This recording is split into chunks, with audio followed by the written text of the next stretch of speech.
think we're ready to get this going. Thank you, John. Once again, sorry guys, but we're talking arranging today.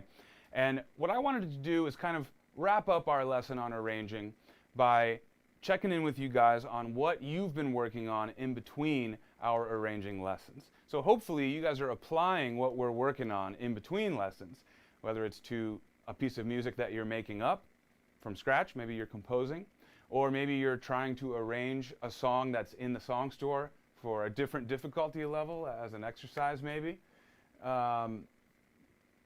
Okay, cool. Volume's low. Thank you, Charles. I'm going to bring up the volume by 1 notch here for you. I think that's a good call.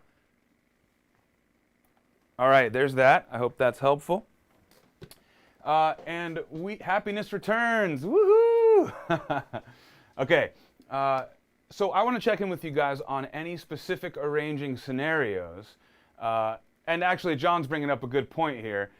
Most of the time was spent on the recital, and you guys, that's actually why this arranging month that we had planned it kind of got interrupted, right, a little bit, is because we launched this recital, and all of us, the playground team and the students, it sounds like we all realized this is actually a good amount of work, right?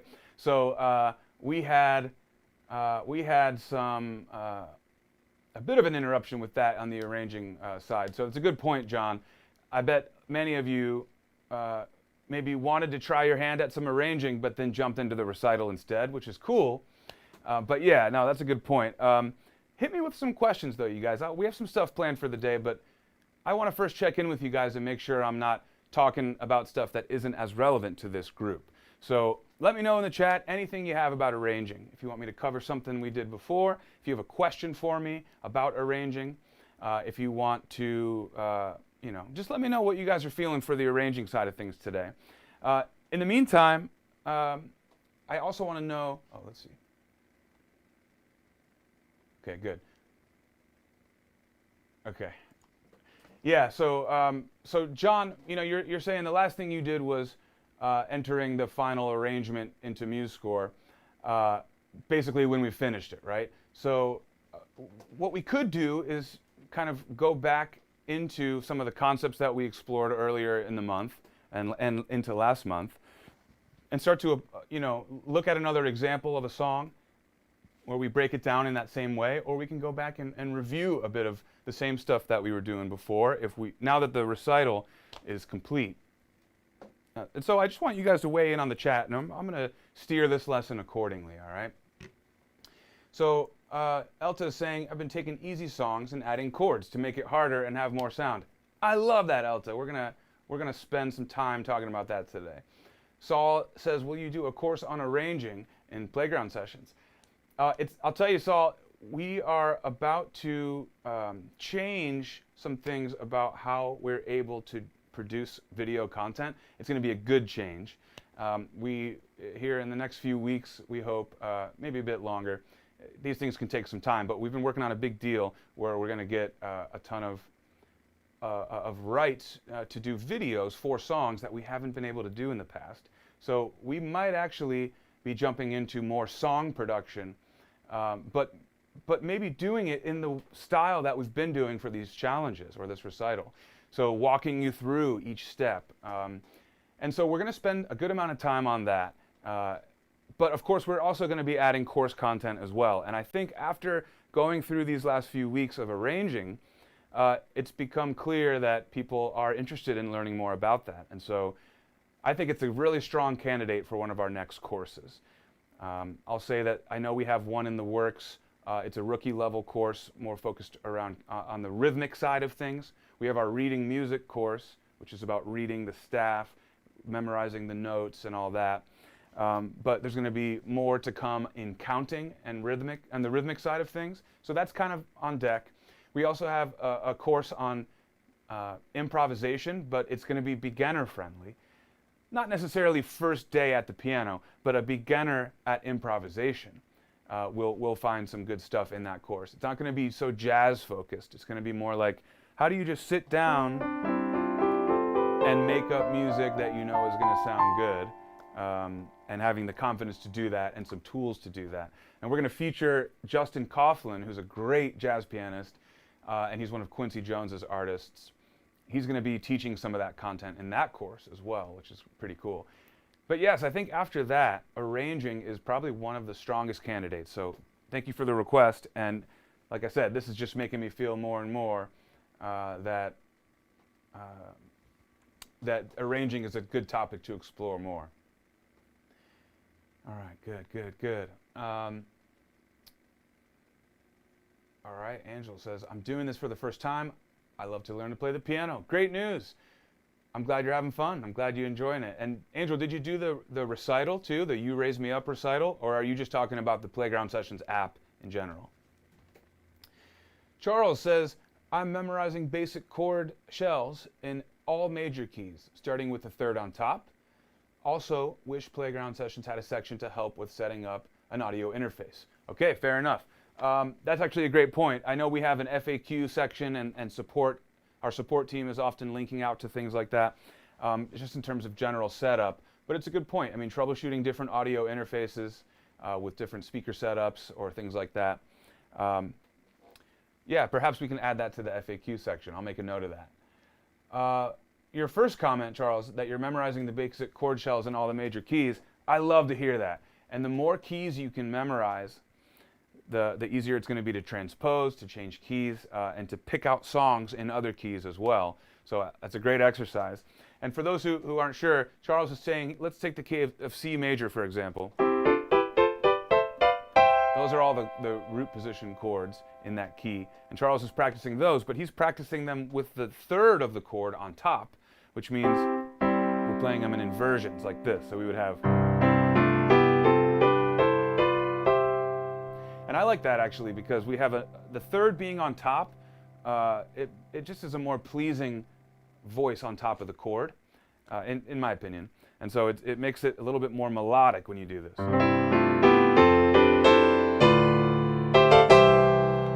And of course you could harmonize in the left hand too if you like.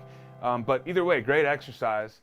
And I would encourage you, Charles, to try, if you wanted to, tweak that a little bit and give yourself an extra challenge within that, then you could do different inversions as you go up. So maybe just 2 for now, and then go to the next chord and do that.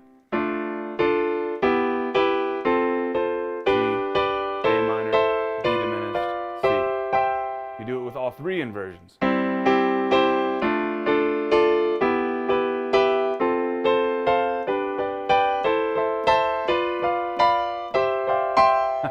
Those kind of exercises are good too for visual practice, right? You need to practice recognizing visually the chord shapes, right? What does that shape look like? Which note do I have to get to play it? You're using your eyes all the time. So when you're practicing, it's not just about practicing for your finger dexterity or speed. It's also about practicing recognizing your shapes visually. And that kind of a inversion practice is really, really good for that kind of stuff. So bravo, good comment there. All right, Sarah's trying to self-teach sight reading and really struggling with the higher ledger lines. That can be a challenge, Sarah. I don't know if you've noticed, but there are, what's the word? I'm forgetting the word for like good boys do fine always. Mnemonic. There are mnemonics for the lines and spaces on the staff, right? Like I said, every good boy does fine. There's face in there for the spaces in the treble staff. But if you think about it, if you sit down and write it out, you'll see that even the ledger lines above the staff actually can have their own mnemonics as well. So if you think about a treble staff, you have E, first line E, let's see here. Okay, E, G, B, D, and F, right? F is our top line. Every good boy does fine. Now face is for the spaces, but the top line is also F, right? Well, that starts another face. So the top line's F, the first ledger line above is A, the next ledger line is C, the next ledger line is E. So now we're looking at 4 ledger lines up. And that is going to be face. So we can recycle some of those mnemonics. Think about that as you're trying to identify notes up there next time. Use your upper mnemonic. And the same can be said for like bass clef when you're going down below the staff. The lowest let's see, always. So the lowest space is A, right? Well, in the bass clef, all cows eat grass. But that A is also the end of the lower ledger line's mnemonic. Good boys do fine always, that A. So that means if this space is A, the space below the staff would be F, fine always. Space below that, you know what I'm saying? So you can build them up from underneath as well. I encourage you to check that out and see if you can find those patterns in there, because you already know those mnemonics. If you know where to apply them on the ledger lines, it's not as hard as it seems. Cool. All right, so John, the third, yeah. Okay, so John, hold on, let me back up. Okay, whoop, man, you guys are typing fast. Okay, Thurman Gaming, what's up? Thanks for joining. Just out here spreading love. Hope everyone's having a great day. Wow, that was very nice of you. I'm having a great day, and I always will appreciate some spreading of love. Fidele FLE says, thank you very much. I'm so happy with your platform. Great news. Did you just join? And if so, was it through this global recital effort, or was it through something else? Glad to have you. John says, we worked on arranging for the solo player. I'd like to hear about arranging for an ensemble, basically like the backing tracks we hear in the lessons. Great idea, John. I'm going to get to that. John, the third gives you the flavor of the chord, major and minor. You're right. Great point, too. Thank you, John. Building a practice for chord and their inversions. Yep. Sure. Working on identifying if songs are in a minor or major key. Do you know if the song Listen to Your Heart? The only song I know, Listen to Your Heart, it's like,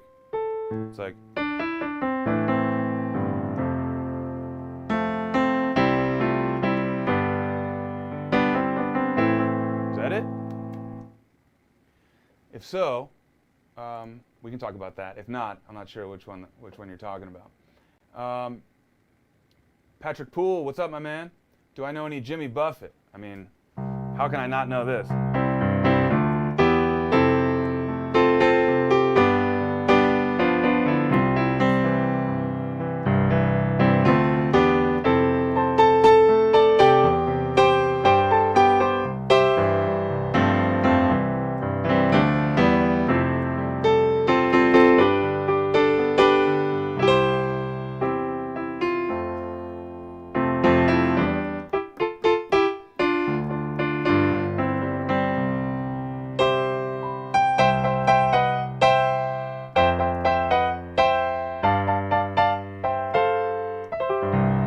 Okay, a little bit of Margaritaville. It is summer after all. I do know some Jimmy Buffett. Right on. Okay, we're caught up on the chat. Awesome. So Elta, so that was the one? Okay, this is a great question, Elta. Because that song, wait, where'd it go? Listen to Your Heart. So this is an interesting example because the first chord of that phrase, of that chorus,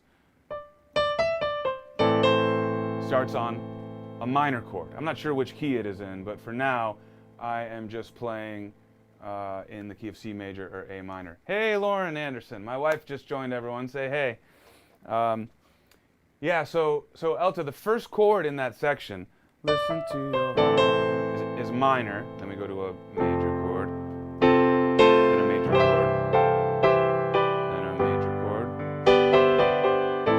First chord is minor, which makes it seem like it's in a minor key, but that's not the case here. We are in a major key here, and we can tell when we look at the whole progression in context.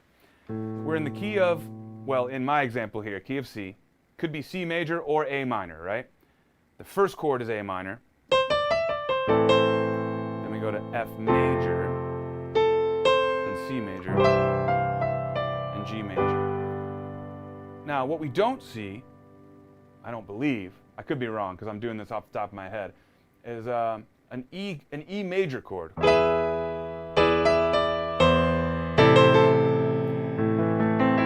E major chord in this key would definitely suggest that we are in the key of A minor, because an E major chord has a G sharp in it, and that is the 5 of A minor. Now, we're not going to see a G sharp in a chord if we're in the key of C major. That's only if we're trying to tonicize A minor. So, because we don't see that, and because I'm seeing both a C chord and a G chord in this progression, which would be the 1 chord and the 5 chord, I'm pretty firm in playing, in considering this to be in C major, even though the first chord's A minor. We go to the 4 chord, then the 1 chord, then the 5 chord. So that happens to be major, I believe. That can be a tricky one, though, when we're prioritizing the minor chord by putting it first, right? That's why that can be tricky. Patrick Poole, I'm not sure Margaritaville is in the app. I would have to check on that. But I hope you are aware of the song request form where students like yourself can go and request songs officially, and other students can upvote them and things like that. If you don't see it in the song store now, I encourage you to do that and check it out. Sarah, I have a very silly question, but do you know the Disney film Aristocats? There's a song called Scales and Arpeggios. I often wonder if it does use scales or arpeggios. That's funny, Sarah, that's not a silly question.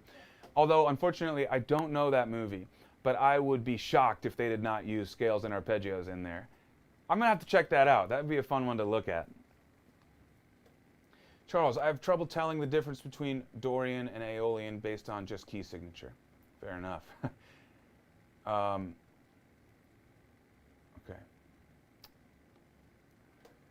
The song request form, where can you find that? I'm going to have to pull up the link.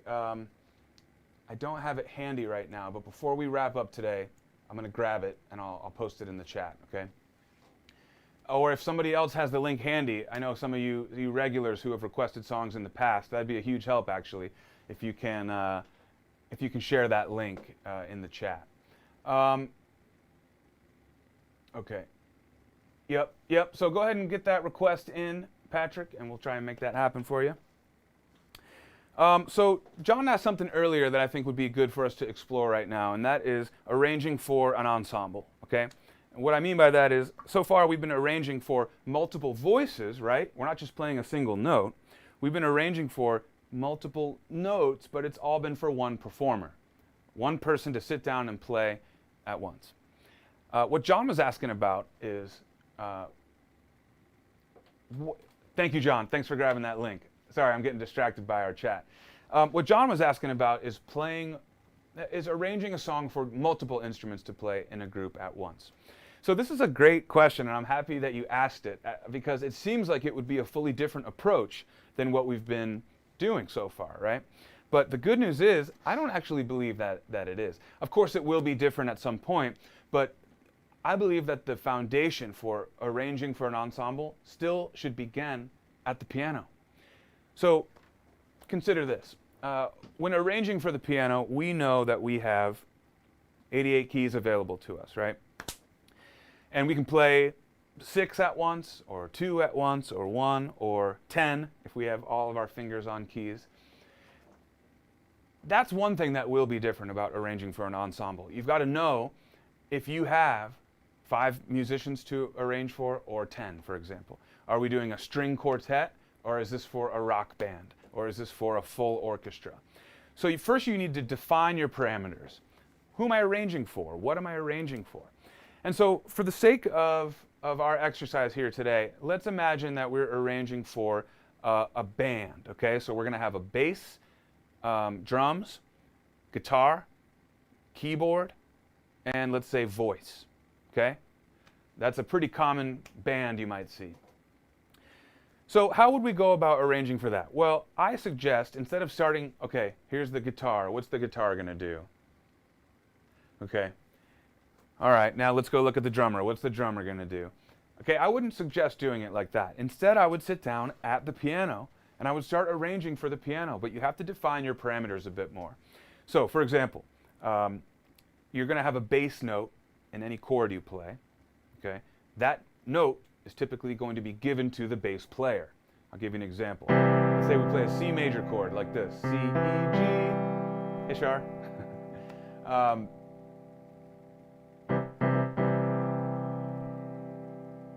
Sorry, John, I see your note about the link in the chat. I'm going to come back to that, I promise, but let's stay on this for a minute here.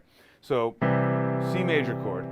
I could look at this and say, that's what I'm going to arrange for the left hand for my piano arrangement. Done, right? But if I'm now arranging this for my band, I'm going to say, okay, I'm going to give the bottom note, the C, to the bass player. The bass player is just going to play boom, C, and that means you've got these other notes that can be played by one of our harmonic instruments. So not the drums and not the singer. All right? Drums can't play a pitch, and a singer can only do one at a time.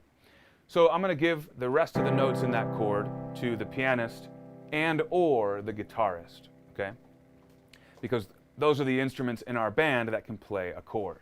So the bass will play a C, boom, and then piano and guitar, we got a C chord, okay? And then I'm going to think about my melody. What's my melody? Just making up a melody, okay?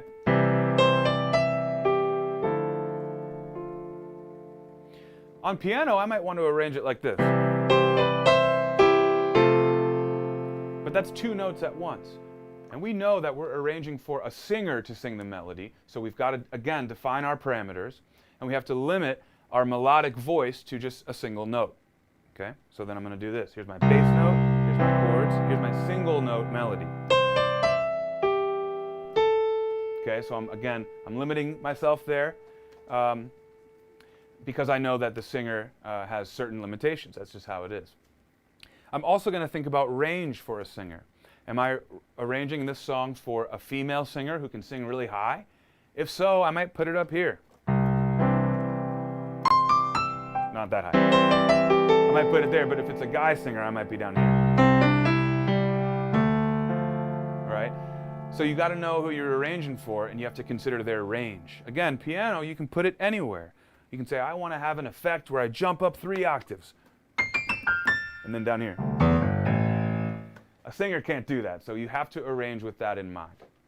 Well, most singers can't. Maybe Bobby McFerrin or somebody can. But that is, yeah, oh, here, let me check in the chat because Charles Smith has a great suggestion. He's saying rootless voicings for piano, or that bass player will hunt you down. That's exactly right. Charles, great point. So if a bass player has the C covered, bass player's playing that C, we don't want to get in the way as piano players, or guitar players for that matter. We don't want to also be playing a low stuff down here. So that's a great point, and I should definitely touch on that for a minute, because part of what is hard and also important about arranging for an ensemble is that you don't give individual parts too much to do in their part. You have to consider the ensemble sound as a whole. And that's a lot different from solo piano, where everything that's happening is coming from you, or the solo performer. So you have to think about that. If you give the bass player a C, and the piano player is playing this C, and the guitar player is playing this chord, it's going to be fairly heavy and muddy. And to Charles's point, especially if you're playing in the low register as well. Okay? So as an arranger, we want to be aware of that. So the bass player's down there. So you might write the piano chord up here. Here's bass, here's my chord, instead of putting my chord down here. And to Charles's point, you may not even want to put the C in the chord, the C note in the chord, because the bass player's playing it. That's a bit more advanced, but you can arrange for the piano player or the guitar player to play rootless voicings. The bass player's playing the root, so the piano player could maybe play, right, or some kind of an open voicing chord so that the bass player can breathe and you're not stepping on each other's toes, okay? Great point, Charles. I sense that you have some experience with that. Yeah, guys, it's looking like that link, the chat is like stopping the link from posting, probably because it doesn't want people like promoting their own websites and stuff. So unfortunately, I might have to be the one that posts that. And if that's the case, I'm going to just post it towards the end of the lesson, I promise. So thanks everyone for trying to help with that. But YouTube is protecting us from ourselves, I guess.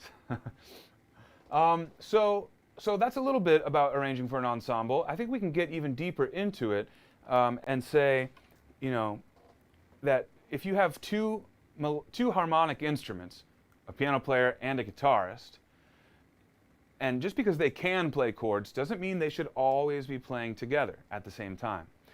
It might be nice for one section of the tune to have the chords played by the piano.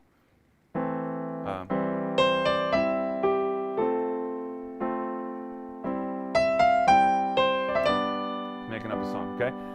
And while the piano player is doing that, maybe the guitar player, because the guitarist is also capable of playing melodic stuff, single notes, maybe the guitar player is doubling the singer, for example. So you can start to get into some cool textures when you're arranging for ensembles. You can say when the singer is singing this, the piano player is playing the chords. So the guitarist should maybe double the melody with the singer, and maybe an octave lower, just because. So now the guitar is doing this. Single note. Now the piano's playing the chords. Maybe in the B section, we change that. Now maybe the piano goes to melodic content. Maybe the singer rests. Maybe the guitar then takes over for the chords. So my overall point here is something the overall point here is that when you are arranging for an ensemble, there are specific considerations that are different from arranging for solo piano. But I would say that maybe the first like 50, 60, maybe 75% of it, I believe, is still arranging at the piano, because you want to have a visual sense of all the parts, the low end, the harmony, the melody, and then you want to get a feel for the rhythm.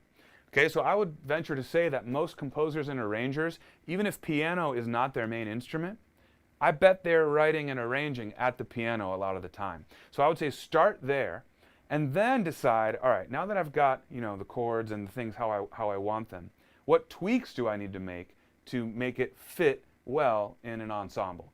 Okay, well, I'm going to take the root out, give it to the bass player. I'm going to make sure the melody is in the correct range for the singer.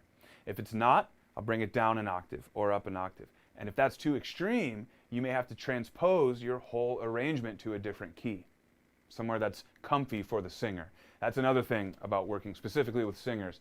Often for arrangers, you will have to arrange to a different key or transpose it to a different key to fit a singer's range. And then you want to think about rhythmic elements for the drummer. Now the drummer is a specific case because you're not going to take really any of the notation elements, any of the notes, and give that to the drummer, because the drummer is only playing rhythms, of course. But there is a set of notation symbols for percussion that you could consider using. There are note heads that have like lines on them instead of circles, and those tend to mean like a rhythmic hit, but not specific to a certain note. So if you're arranging for drums and you want to get very specific, you can notate out the rhythms. But most often what's done is the arranger will describe a beat, right? So like, all right, we just want to have, we're in 4/4 obviously, or you want to have a time signature. We're in this time signature, and this is the feel that we want to do. And so give it like a waltz, or if we're in 3, do like a waltz feel with brushes. Or if we're doing something else, this is going to be in 4/4 backbeat, a funky beat. Right? Now, if you have the luxury of rehearsing with someone, with an ensemble, then you can work that stuff out in the room. But if you don't, and you're just arranging to give to someone else, then you're going to have to be less shorthand than that and be a little more official for the drummer. But often a drummer's notation will look like this. Time signature, one measure that has like a groove written on it, and then just repeat signs that say like, this is the groove for, you know. And then there will be some directions that say like, maybe some dynamics, get louder here. And if there's anything that you want the whole band to do, like a full, like everyone plays on beat 2, 1, 2, 3, 4, 1, 2, for example, and the drummer too, then you got to let the drummer know in your notation, rest on beat 1, hit on beat 2. And you can write, you know, crash, or you can notate it on the specific line for the crash symbol. But we're getting ahead of ourselves here, I think. The main point, again, if I can just circle back, and then I want to get back to the chat one last time, is that no matter what instrumentation you're arranging for, whether it's solo piano, rock band, string ensemble, full orchestra, the keyboard the 88 keys here are arguably the best starting point, no matter what instrument you play or what instrument is going to be featured the most in the arrangement, for example. The piano is one of the most friendly and visual instruments to create with. So I'm going to say that at least the first half of the legwork is still going to be done on the piano, which is great news for us, right? So, John, it's not going to be a full new set of skills and things you got to work out. Of course, like I said earlier, there are specifics that come along with that. Like if you're writing for, a saxophone, you've got to transpose it to their key. You've got to be aware of each instrument's ranges and things like that. You don't want to give a saxophonist a note that they can't play in their instrument. Things like that. But great question. I'm glad we looked at that. Oh, here you go. So Charles, you just asked this question I think I just spoke to. How do you figure in non-C instruments? So if you're arranging a score that has all the parts in it, like a crunched down piano score of all the parts, you keep the non-C instruments part in C. But once you break out all the parts and give them to the instruments, all right, drummer, here's your part. Bass player, here's your part. Alto sax, here's your part. Oh man, I'm always forgetting what key alto's. Oh, trumpet. Trumpet's a B flat, I believe. So here, trumpet, here's your part, right? So if we wrote the song in the key of C, you have to give the trumpet player his or her part in the key of B flat. And then when they play it, it'll sound correct in the key of C. If you don't do that as the arranger, then the trumpet player is forced to transpose on the spot. They're going to be looking at stuff written in the key of C, but they're going to have to play it in the key of B flat. And you'll run into players who are really good and they can do that, and it's impressive, but it's not the right thing to do if you want to be a good arranger or a composer. You got to give everyone the parts for them. And so that can get tricky when you're writing for full groups that have different transposing instruments. It can get sticky. Yep. Patrick, Jimmy Buffett would be proud if you can put a full lesson on Margaritaville. Patrick, I promise I'm going to post this link to the song request form, and I think you should vote for it as many times as you want. And that's where we're going to look to see what songs we should do next. So your vote has been heard, but if you want it to be officially recorded, you got to put it in that link. And I am going to just get the link right now because Patrick really wants to learn Margaritaville.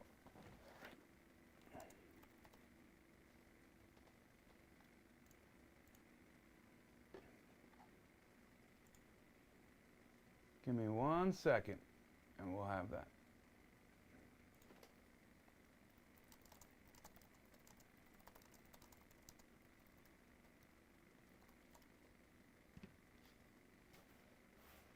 Okay. Excuse me. Before we go, you guys, and we're not signing off just yet, but I want to say that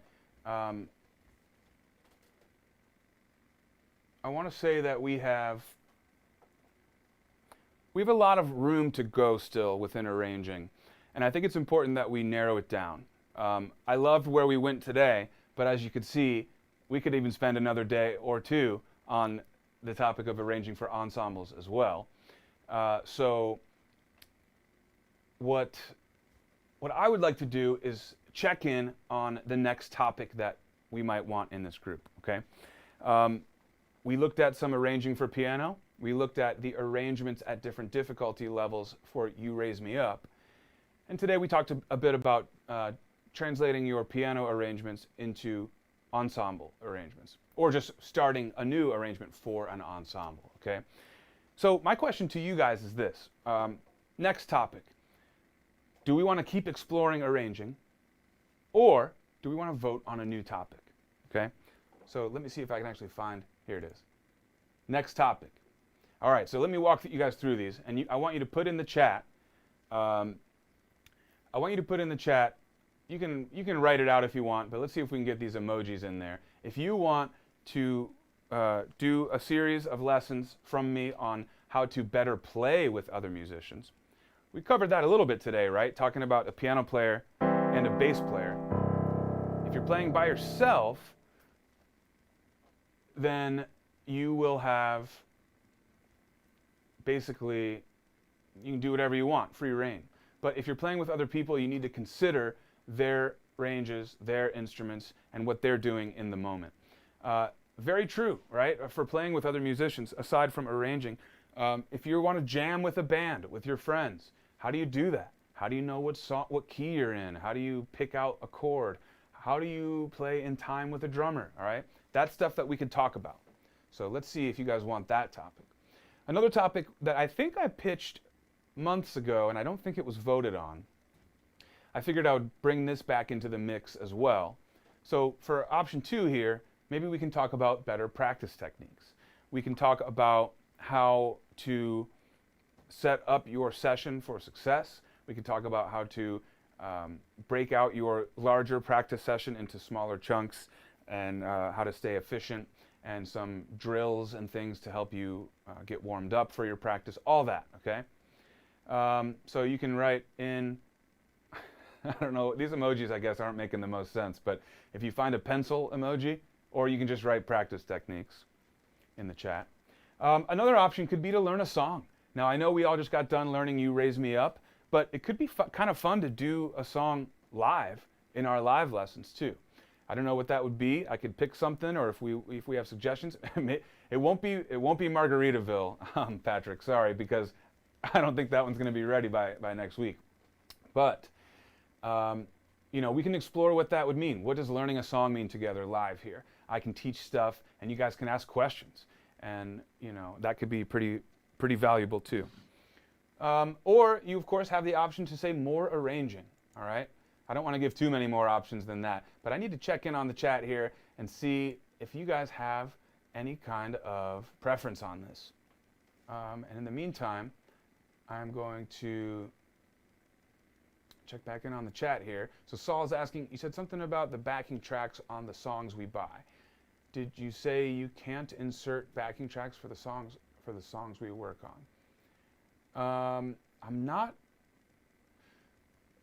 sure if I fully understand the question, but if you're asking about, so you then say because of copyright. So the backing tracks, I don't think we have copyright issues with the backing tracks. We have a team on the payroll that works on the backing tracks, so they're original files.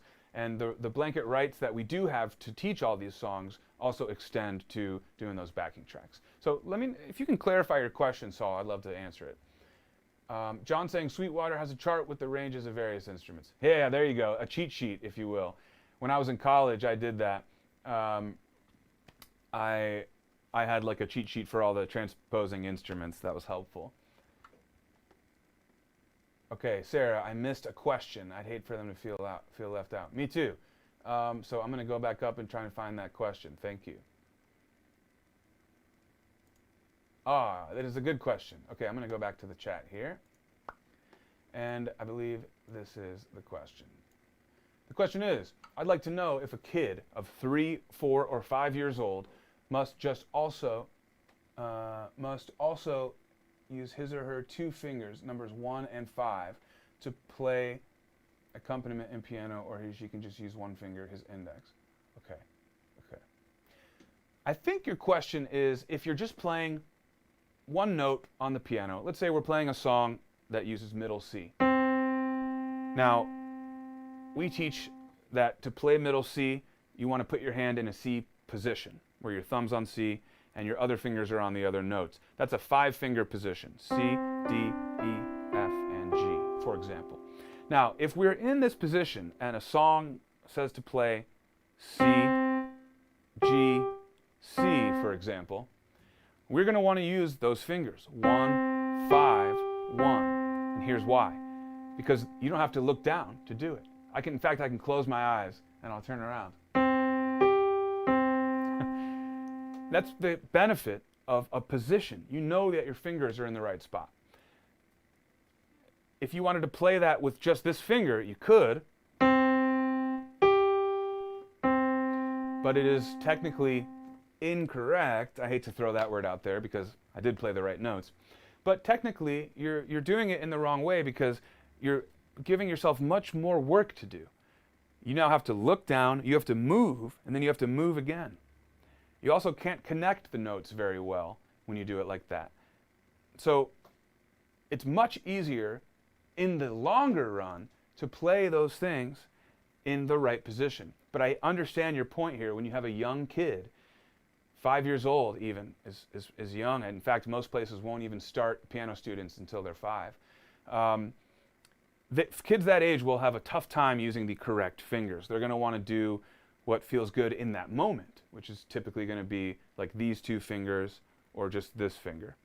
But it's important to not focus on the immediate gratification and focus on the prolonged gratification. So, in other words, put the work in the uncomfortable upfront time where you're learning the right fingering, because later down the road, you're going to be a much better player and you're going to be able to learn stuff much faster and much easier. It'll help in the long run for sure. So, look, if you played a song like this, I'm not going to be mad about it, right? And if any kids submitted their recital videos and they didn't use the correct fingering, that's totally okay. We are trying to make music here and we're trying to have fun with it. So this isn't like the place, with all the piano rules and that you can't break, all right? We want to have fun here with music. So that's important to remember. But if your goal for the kids is to have them play for a while and you want them to get good eventually, strongly suggest that you teach the correct hand positions and fingering from the beginning, for sure. I hope that was your question. I hope I answered that for you. And then,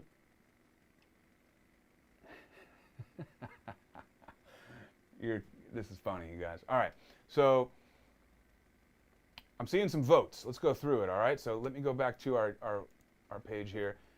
This was our vote here. Patrick's saying learn a song. John, ooh, play with other musicians. Nice. Saw all 3. Yeah, they're all good ones. Patrick, learn a song. Elton, learn a song or practice. Hey, Gimbal, I like your name. Don't call the cops, Patrick. Hey, Patrick threw out another request. Benny and the Jets. I dig it. So, yes, that would be great. Charles would like to learn Doing It All for Baby in 12/8. Okay. 12/8's a fun one.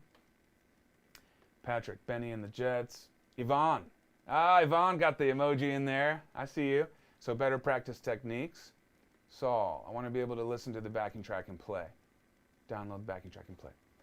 Saul, I think I'm understanding your question now about the backing tracks. We do not offer the backing tracks as a file that you can download and store on your device. But I'll tell you what you can do. I would encourage you to try to play along with the app, but just turn off the feedback. That way you can just basically jam to the track. And that's what I do quite often, to be honest. In fact, I know Chris, our CEO, Chris Vance, he will often put his iPad or laptop up on his acoustic grand piano with decent speakers, and so you can really hear the backing track loud. And he'll just play his grand piano along with it, even though he's not registering any scores. So try that, please. And I think you will have some fun with that. Amanda Dangerfield, how you doing? Amanda says, how do I copyright my songs? How does it differ if it's all by me versus other musicians? This is a bit off topic, but I'll give you a quick answer. There's an unofficial way and an official way. The unofficial way, I've seen people, mail a score to themselves, so it gets, postmarked, and then you don't open the envelope. Things like that, But honestly, if you want to do it officially, you're going to want to register your songs with like the official ASCAP, BMI, whatever the official copyright entities are. And it's a pretty easy process if you follow it online. I've copyrighted music of mine before. And if you've written stuff with other people, it's just a matter of, like a business, you would just say, I'm either the 100% owner or, it's a partnership with these people. And so often you'll see on a score written by Adele and like 6 other names, right?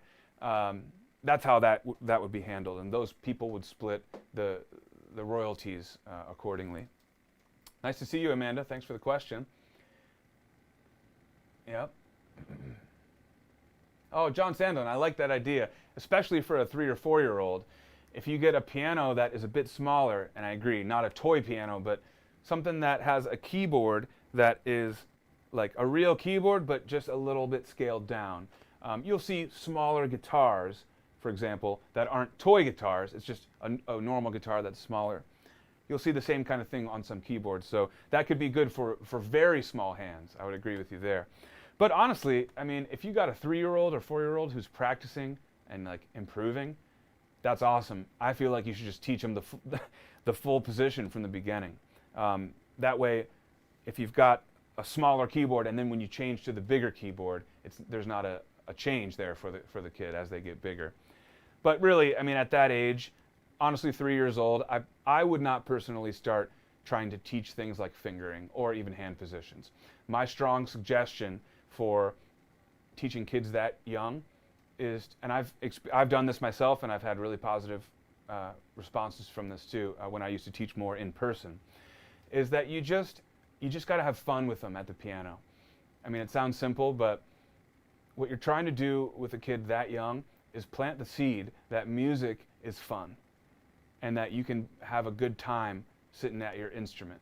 That's it. So I've sat with 3-year-olds before, 4-year-olds, and we just sit down and we make up stuff. I say, you know, play something, and they'll start playing white keys, and I'll try to harmonize it, you know, and they have fun with that. Or even it doesn't have to be piano. You can pull up a shaker and just make some music, you know. Laugh and have fun with them. That is going to make them want to keep coming back.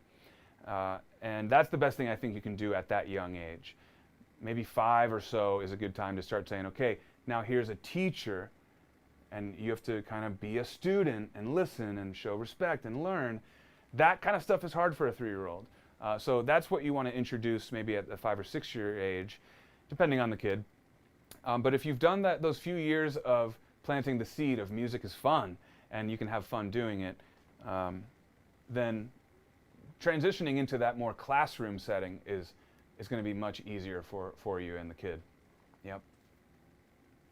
Yes, Saul, turn off the feedback, and you'll have a good time with that. Okay, so you guys, the video is going to be up here on the channel, and typically people do seem to watch these live lessons even after they're done, after we're live. So because of that, I would like to let the voting continue and see if people who are going to watch this lesson later can get their voices heard as well. But I'm also going to include a poll, like I've done in the past, in the YouTube community.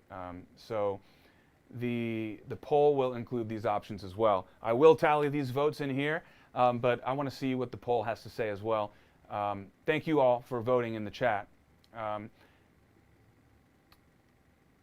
And by next week, I think we're going to start our new topic, okay? So whether it's more arranging or something else, I would say by early next week, I'm going to have a good sense of what that topic's going to be.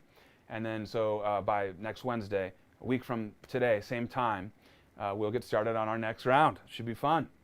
Well, let's see here. Oh, what is Charles saying here? We used to have a chicken that played the piano as a local attraction. I almost quit when it had better scale work than me. Come on, Charles. That's hilarious. I have to find, you got to send a video of the chicken playing the piano. What was it doing? Like, could it play a scale? Could it do anything else? That's hilarious. Has anyone ever seen, by the way, the video? There's like a guy that's playing piano for an elephant, and he comes over and like, they just like bond over the music. That's pretty cool. That's pretty cool too. Oh, Elta, I almost forgot. Pop quiz. Thank you for reminding me before we get out of here. All right, this pop quiz, I'm going to allow 3 winners. So the first 3 correct answers. Here, I'll tell you what. Let's go to here. Pop quiz. The first 3 correct answers are going to get a free song credit. And what I'm going to do here is I'm going to call upon a question or something that we covered in the last few weeks of arranging. Okay, maybe even something. Actually, let's do something that I talked about today. Okay, so we're talking about arranging, and we want to test your knowledge. All right, here's a question for you guys. Why? Okay, here's one. I got it. So this came up in the chat earlier, and I highlighted it as well. So here's our question. Why does it sound better? I know that's maybe an opinion question, but I believe that there's some science to it too. Why does it sound better to use chord inversions? And we can look at the example that we did earlier today, where Charles was talking about his chord exercises. Remember, we did this? And then I tried it in an inversion.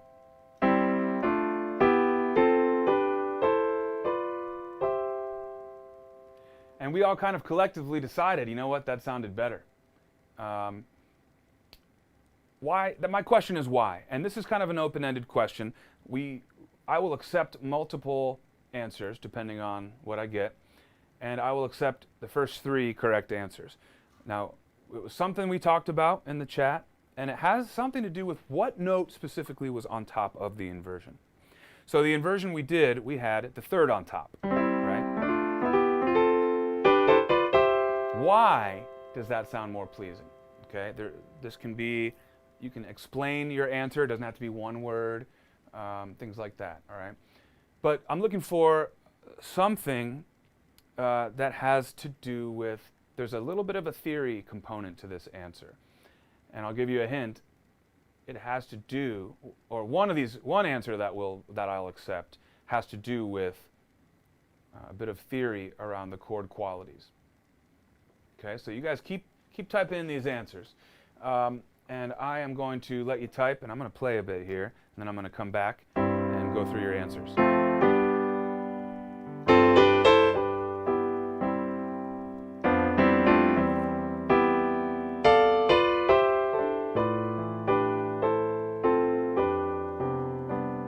Just playing inversions in my right hand.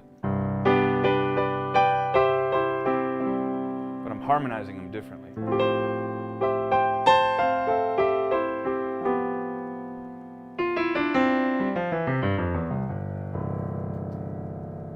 Seeing some good answers coming through. Yeah. Yeah. Okay. Good, good, good. There's one answer, actually, that we did not talk about that I also kind of like. I'll say that first, and then I'll get into our answers here. When you have a root position triad, and in fact, let me go back to myself here. When you have a root position triad, you have 2 different intervals. You have an interval of a third and another interval of a third. Yes, one is major, one's minor, but still, third, third. Now, when you do an inversion of a triad, whether it's first or second inversion, you no longer have 2/3. You have a fourth and a third. So if you invert it like this, first inversion, you have the third on the bottom. Sorry, that's confusing. You have the third scale degree on the bottom, and then you have the root on the top. So you have an interval of a third on the bottom, and then you have an interval of a fourth, right? If you do second inversion, which is what Charles was doing, where the third chord, the third scale degree is on top, then you have an interval of a fourth on the bottom and a third on top.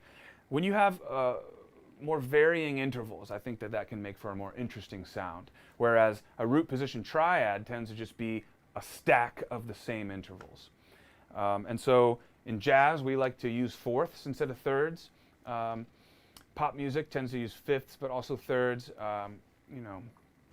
But yeah, one reason, in my opinion, that it sounds better to go through chord exercises with inversions is because you have a bit more interesting intervals within the chord shapes. But I know we didn't talk about that one. What we did talk about is, and I saw it in here,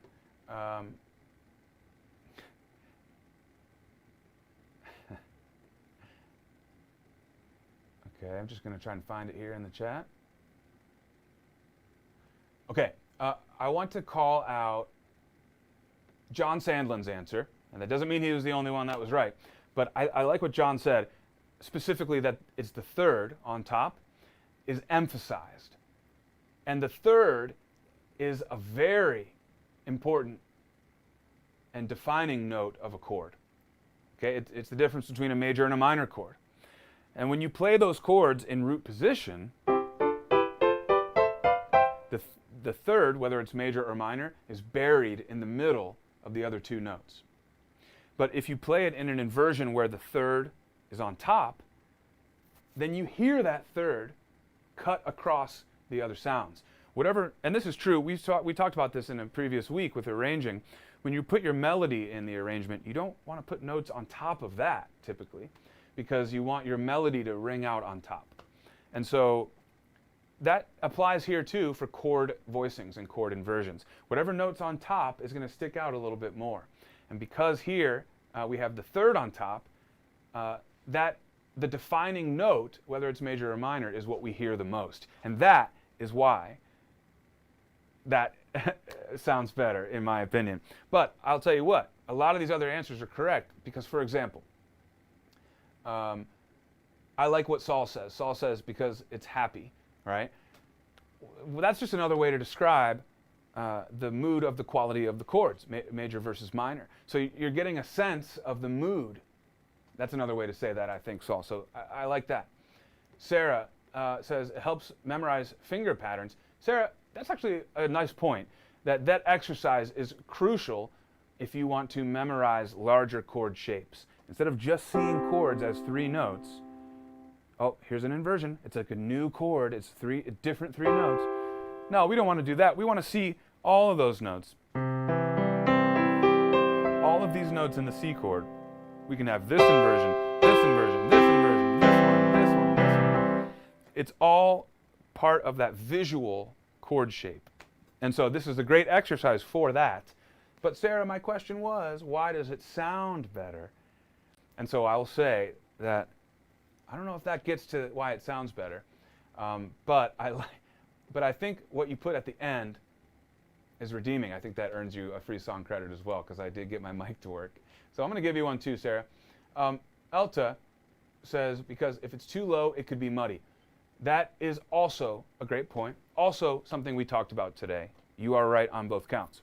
Now, we didn't talk about range for the chord exercise. We were starting it here, and that wasn't too low. But you're 100% right that if we were too low, it would sound muddy. But that's also true whether we would have a root position triad or an inverted triad too, I think, right? But I'm going to give you credit for that as well, because that was a great point that was brought up earlier. I think it deserves getting highlighted again. Charles Smith is also 100% right that chord inversions make for better voice leading. Now, what is voice leading? Well, that's a bit more of an advanced concept for some of the beginners watching, but voice leading has to do with when you're looking at a chord progression, more than one chord, and you look at each individual note within each chord, and you start to connect the dots between the chord progression, and you can start to see some individual voices are creating little melodies in the chord. I'll show you what I mean. So we might have this chord progression.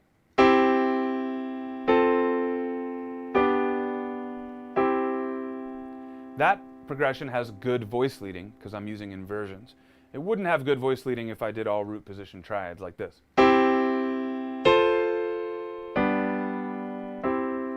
Same chords, but I didn't invert them. So let's go back to the inverted one. And let's isolate, for example, the top voice of the chord, of each chord. So the top voice here for our first chord is G. Now when I go to my next chord, I'm inverting it in a way so that the top note is only one step away. That's a satisfying voice leading. It's a whole step away. Now I'll go back to this chord. Now to my next chord, my top note actually stays the same. It doesn't get any closer than that. It didn't even move, right? So that's also very satisfying voice leading. Let's look at the bottom voice in this progression, okay? C. Next chord, still C. Back, C again. Next chord, down by 1/2 step to B. And then back up to C. So if you isolate any individual voice of the chord, let's say it's the middle note, right? And then you look at the middle note of the rest of the chords in your progression. If it's jumping all around, it's not great voice leading. But if it's connected smoothly like that, either it's the same note or half step away or a whole step away, then it's going to be good voice leading. Inversions are crucial to getting good voice leading in your chord progressions. So I'm going to also give you credit for that one, Charles. So here's where we're at. Saul, Sarah, Elta, Charles, and John. 5 free song credits today. All right? I appreciate you guys a lot. I don't know if I say it enough, but thank you for always being here every week. You guys are my diehards, and I really, really, really appreciate it. Thank you guys. Just in general, thank you. And I'm happy to offer some song credits to all you guys. Let's leave it there for the day, and we'll check in next week. You thought I would forget, didn't you? I'm not going to forget to post this link.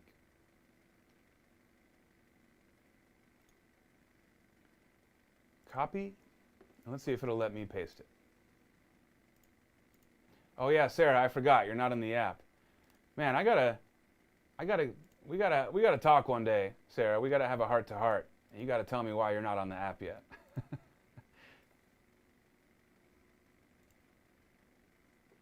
All right, I think it worked, you guys. User Voice is the program. Let me know if you're seeing that link. That link, Patrick and anyone else, should take you to the song request form where you can type in your vote, and you can also see what other people are voting for, and you can upvote their votes, okay? All right. Elta, thanks for clarifying the major versus minor. For sure, you guys. Yes, John, let's sit. In fact, I'm not going to end it yet. I want to make sure everyone can get that link. But please confirm if the link worked. I see it in the chat on my end. But I'm going to wait to sign off until I hear from you guys that we're good.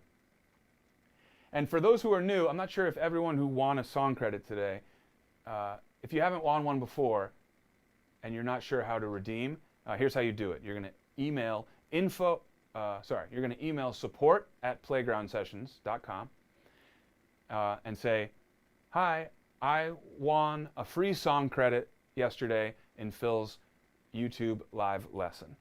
And give your name, which it should already be in there, and then someone on the support team will say, great, we've just given you a song credit on your account. Okay, so I hope you guys will do that.